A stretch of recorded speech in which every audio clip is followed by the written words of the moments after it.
ou a gente tem uma série de perguntas, principal, perguntas aí que às vezes deixam a gente num beco sem saída.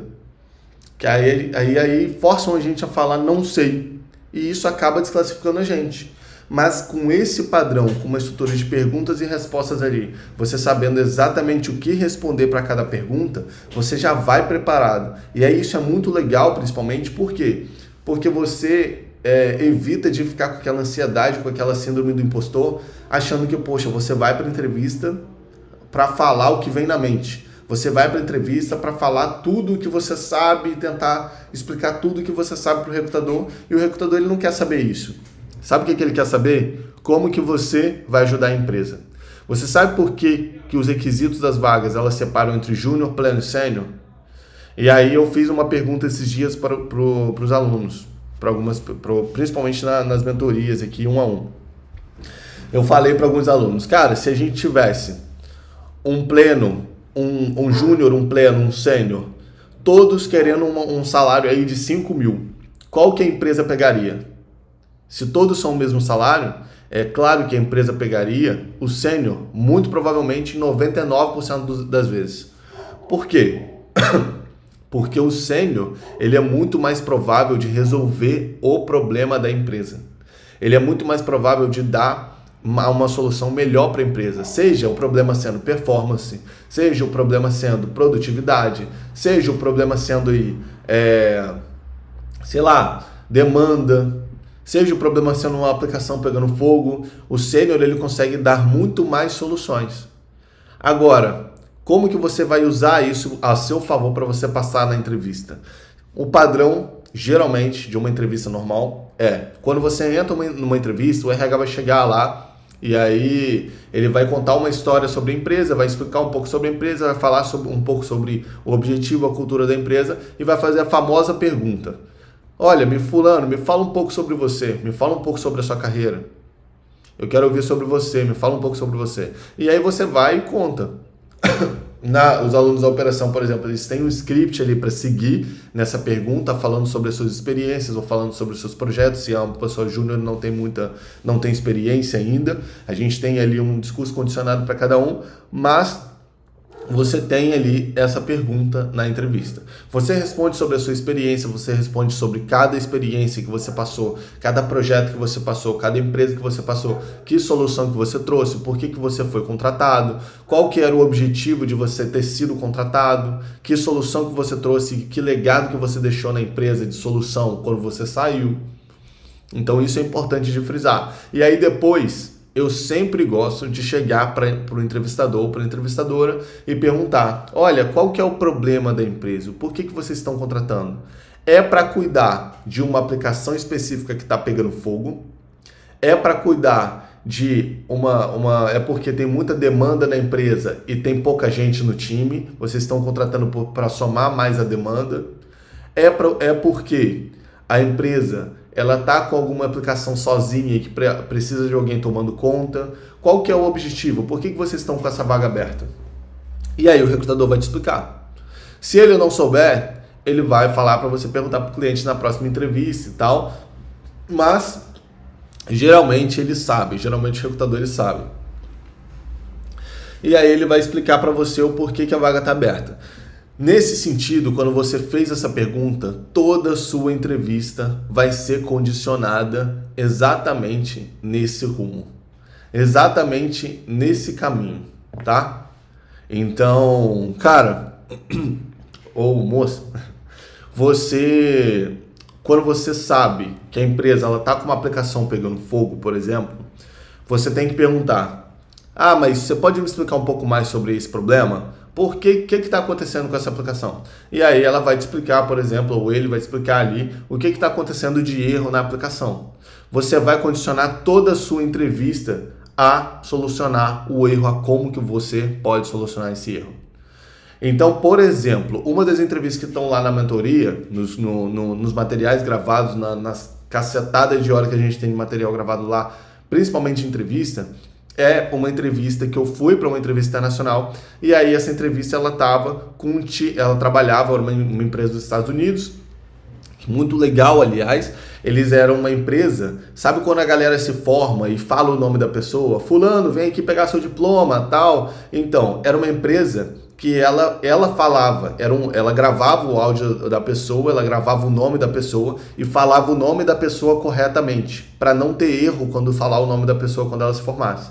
Essa era a empresa, esse era o principal produto da empresa e era o produto que a gente estava ali fazendo o processo seletivo. E aí no começo, na primeira entrevista, eu perguntei o porquê que a empresa estava contratando, qual que era o objetivo, qual que era a necessidade da empresa em contratar mais gente. E aí eles deixaram bem claro que a empresa ela trabalhava com um time de engenheiros da Europa. Esse time estava tendo muita falha de comunicação e, consequentemente, pouca produtividade. E por isso que eu foco tanto aqui nas soft skills. Por isso que eu foco na importância das soft skills. A empresa europeia, ela estava lá, ela sabia muito, tinha muito conhecimento técnico, os engenheiros de lá eram plenos, sêniors, tech leads, mas porque eles não se comunicavam com outras equipes, a comunicação era muito difícil e a comunicação entre eles também era muito difícil, a empresa ela já não estava vendo mais benefício naquele time. E o time estava lá na empresa há 8 anos trabalhando, 7, 8 anos. Está lá na entrevista falado, eu não lembro exatamente quanto tempo que era, mas eram 7 ou 8 anos. Então, a empresa estava trabalhando há 7, 8 anos lá. Eles queriam trocar todo o time de engenheiros daquela empresa. E aí eu falei, poxa, mas é por causa da comunicação e tal? Sim, o problema é a comunicação. O time não se comunica, o time tem muito problema com comunicação, o time não é aberto à comunicação, então a gente precisa de brasileiros principalmente para conseguir preencher essa lacuna. Pronto. O foco ali da entrevista dali para frente não foi mais a minha habilidade técnica, não foi mais o que eu podia resolver de um projeto muito difícil que eu fiz, uma experiência que eu tive, que, poxa, eu precisei fazer X ou Y para resolver. Não. Olha, eu entrei nessa empresa e, olha, eu resolvi muitos problemas dela, principalmente porque eu consegui me comunicar muito bem. Eu entrei lá, a empresa tinha esse problema, a gente teve uma comunicação muito boa, eu tinha que comunicar com os gerentes ali diretamente, eu tinha que comunicar com o cliente final diretamente. Então, poxa, a gente conseguiu resolver muita coisa e ter muito resultado na empresa por causa disso. Eu fui contratado por isso, eu saí, consegui deixar esse legado, consegui resolver isso, a empresa teve isso de performance. Depois eu fui para outra empresa, olha, essa empresa aqui, eu entrei lá e, cara, ela estava tendo exatamente o problema que vocês estavam tendo de comunicação. Eu sei como é difícil, eu sei como uma empresa ela tem prejuízo por causa desse problema. Então a gente fez uma comunicação com o time de tech, com o time de infra ali, com o time de infraestrutura, com o time de UX, com o time de segurança, com o time de DevOps. Então, poxa, a gente conseguiu fazer um trabalho muito legal e por causa dessa infraestrutura, por causa dessa comunhão aí entre os times, a gente conseguiu fazer isso, a gente teve esse resultado. E, poxa, assim foi a entrevista. Se você olhar até o final da entrevista, eu cheguei lá na última etapa e tal, chegou na última etapa, eu não sou um cara muito técnico, então fui reprovado por causa do meu conhecimento técnico, mas mesmo assim eu não sairia da minha empresa atual, né? Mas chegou lá no final, você tem tudo lá, exatamente. Os meus erros, os meus acertos, exatamente como que eu condicionei o discurso de várias entrevistas, de várias empresas. Mas aí, quando você for para uma entrevista, você tem que focar exatamente no problema. Aonde que você vai solucionar aquele problema. E isso me faz, por exemplo, ter a confiança de que qualquer entrevista que eu for, eu vou provavelmente chegar até o final. E 90% das entrevistas eu vou até o final delas. Eu vou até o último passo, eu vou até o último processo. Isso me levou, por exemplo, a sair da minha empresa anterior, estava muito estressado, estava 5 anos já sem tirar férias, e aí eu fiz 2 semanas, comecei a procurar novas empresas e tal. Em 2 semanas eu encontrei já outra empresa, passei no processo seletivo, fui até o final, em 2 semanas eu já estava empregado em outra empresa. Então, poxa, só bastou 2 semanas de procura de emprego para eu conseguir ser empregado e passar para outra entrevista. Isso eu estava fazendo processos de 2 processos seletivos em paralelo só, eu tinha feito umas 2, 3 entrevistas e aí eu estava recebendo a resposta delas e aí recebi a proposta delas primeiro e fui. Então, tipo, eu tenho certeza que todas as entrevistas que eu vou, eu consigo chegar até o final exatamente por causa disso. E é exatamente assim que você vai chegar. É exatamente esse tipo de discurso que você tem que ter. Por quê? Eu trago recrutadores também para falar com os alunos da operação. E aí, nesses bate-papos aí que a gente tem com os recrutadores e tal, e aí principalmente eu estou com um plano de trazer recrutadores internacionais para falar com a galera lá de dentro, eu sempre pergunto sobre essa questão. Cara, como um aluno, como um candidato ele passa na entrevista? O que ele precisa falar? Resultado. Como que ele vai trazer resultado para a empresa? Como que ele vai solucionar o problema da empresa? Entendeu? Então, quando você entra para uma empresa, ela não é uma ONG, ela não é uma instituição de caridade. Ela é uma empresa ali, uma entidade que ela precisa de resultado, ela precisa de produtividade. Tanto é que se um dia para o outro a empresa vê que você não está rendendo, que você não está tendo produtividade, não importa se você chama a empresa de família, se você faz post sobre a empresa, não sei o quê, de uma hora para outra ela vai te cortar, pô. De uma hora para outra. A empresa família, a empresa legal, sim, pô, muito legal. Mas a empresa é resultado, principalmente, antes de tudo. Então, você trazer resultados para a empresa vai garantir ali, principalmente, tanto que você vai ser contratado, se você mostrar que você vai trazer resultados, se você falar ali como que você vai trazer, se você condicionar todo o seu discurso em como você vai trazer resultados ali para a empresa, para solucionar o problema, tanto quanto para você se manter lá dentro também. Então, é muito importante que você tenha esse tipo de discurso. E aí chegam algumas perguntas, por exemplo, às vezes, que você tem que ser honesto. Então, poxa, eu sempre falo para os meus alunos da mentoria, cara, nunca minta na entrevista. Nunca minta na entrevista. Nunca chegue e fale que você sabe uma tecnologia que você não sabe, por exemplo. Se você não sabe, você nunca vai falar, não sei. Você vai falar, olha, eu nunca tive a oportunidade de trabalhar com isso profissionalmente, mas eu já vi isso em alguns projetos, se você já tiver visto em alguns projetos mesmo, ou se não, você só fala que nunca teve a oportunidade de trabalhar profissionalmente, mas não seria problema nenhum em você aprender e você conseguir aplicar aquilo para a empresa ter mais resultado. Acabou. Você não falou não sei. Porque se você fala não sei, por exemplo, numa entrevista, não sei. Não tive. Não fiz. A empresa entende, não fiz e não quero fazer. Não sei e não quero aprender. Se você deixa bem claro, você exclui a suposição.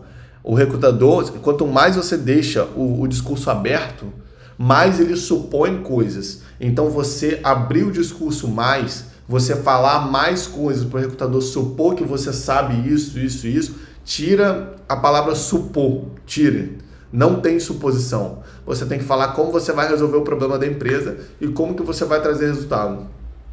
Então, quando a empresa ela chega para você, te faz uma pergunta, você já trabalhou com AWS, com Lambda, você já trabalhou com Docker? Olha, eu nunca tive a oportunidade de trabalhar, mas não seria problema nenhum em aprender e conseguir aplicar isso na empresa. Top. Acabou. Fechou. Beleza. Esse tipo de pergunta, você sai assim, exatamente desse jeito. Nunca é não sei. Nunca é não, seco. Você tem que solucionar, você tem que ofertar uma solução para a empresa. Todo ponto fraco que você tenha, você tem que mostrar que ele é fraco, mas que não tem problema nenhum em você resolver. Mostrar que ele é fraco, mas você tem uma solução para aquilo. Olha, qual que é o seu maior defeito? Qual que é o seu maior problema? Isso às vezes é uma pergunta aí que vem nas entrevistas. Principalmente junto com qual que é a maior habilidade sua que você julga ser forte. Eu sempre boto uma soft skills, nunca uma hard skill. Por quê? Hard skill a gente aprende, hard skill a gente estuda, vê um vídeo no YouTube, vê um tutorial, vê um curso, faz um curso aí, compra um curso, faz. Hard skill a gente aprende. Agora soft skill não tem curso para isso. Não tem curso. Então eu sempre coloco uma soft skill que vai ajudar a empresa. Se é uma empresa internacional, eu sempre coloco uma soft skill, por exemplo, que, poxa, qual é a maior habilidade sua, mais forte? Poxa, a comunicação. Eu sou uma pessoa muito comunicadora, eu consigo integrar muito bem os times. E isso dá muito mais produtividade para a empresa. Acabou. Olha, qual que é a sua maior habilidade aí? olha, eu sou uma pessoa que aprende muito rápido e quando eu estive nessa empresa aqui, X, Y, nesse projeto aqui, poxa, eu tive a necessidade de aprender isso, isso e isso e, poxa, em 3, 4 meses a gente teve esse resultado. E eu fiquei responsável por isso, isso e isso, por fazer isso, isso e isso e a gente teve esse resultado.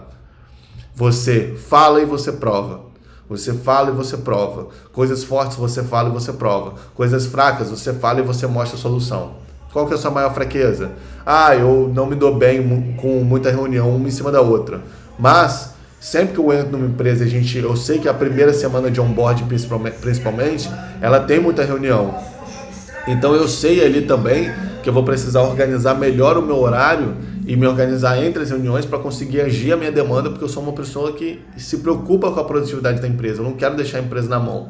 Então eu preciso organizar minha demanda, fazer a minha demanda e mesmo assim participar das reuniões. Então eu tento me organizar o máximo possível. Qual que é o seu maior defeito? Olha, eu não sou uma pessoa que, sou muito ligado em reuniões, mas para isso, para resolver esse tipo de coisa, eu sempre tento configurar os alarmes no celular para não perder nenhuma reunião e estar sempre presente com o time, porque às vezes isso pode ser importante para a produtividade da empresa. Percebe que sempre focando em produtividade e resultado. Produtividade e resultado. E aí é assim que você vai condicionar principalmente a sua entrevista e vai conseguir passar por pontos que são delicados ali para você, que às vezes podem te desclassificar. Beleza?